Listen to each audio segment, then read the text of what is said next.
Hey everybody, welcome back to the RGD Man's Garage. Today I've got a good one for you. I have a scientific.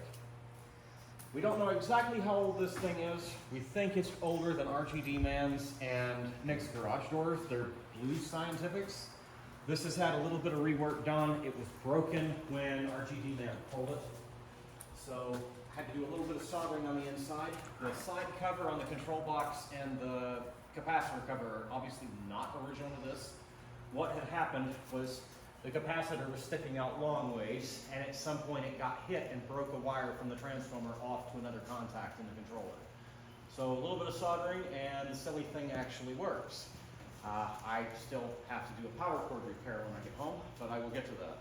This is obviously a residential. As you can tell that it only has 16 wheels on it. We had to make up a drop-off door arm for this. This is a Frankenstein arm that we made up for another operator that we videoed the other day. My limits are also different. Mine hits, zoom in, mine hits the little square-headed bolt and pulls it in either direction versus trying to rotate that bar like our GD Man and Nick's Garage Doors operators do. It also has a funny one. Instead of having radio control, it has, come on, focus, radar control. Don't ask me why. It's pretty old. Let me get you a shot of the motor plate and the power cord. There you go. Again, this is an ungrounded machine, so we're thinking it's pre-50s. Which is one of the reasons why I'm going to read that power cord. So, it is ancient, it is cool, it works, and shockingly enough, it's fun. The other thing you'll notice differently on this is that it actually runs, I'll find a place to step, that it runs slower. So, with Scientific on the Rolante, I'll push the OCD FX1 and see it go.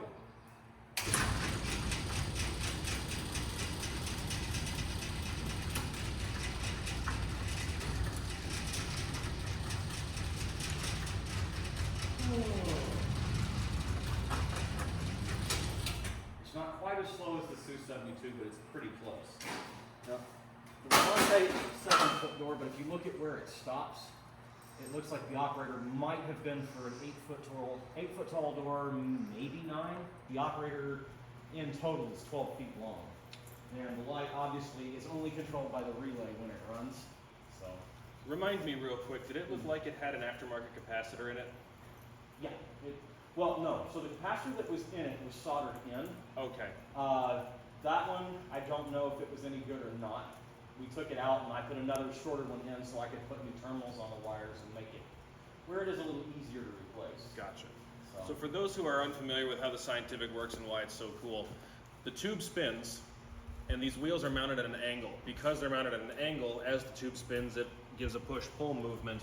So it's a very unique design, similar to a screw drive, but yet completely different in its own realm. Probably the predecessor to the screw drive, but unfortunately that information is lost to history. Yep. So anyway, let's run her back down. And I'll have to figure out what that tolerance was.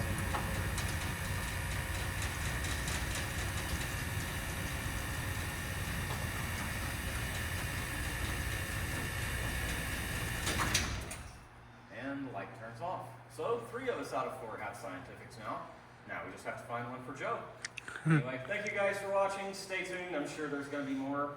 Obviously, you'll see this on my door at some point. But thank you for watching. Y'all have a good one.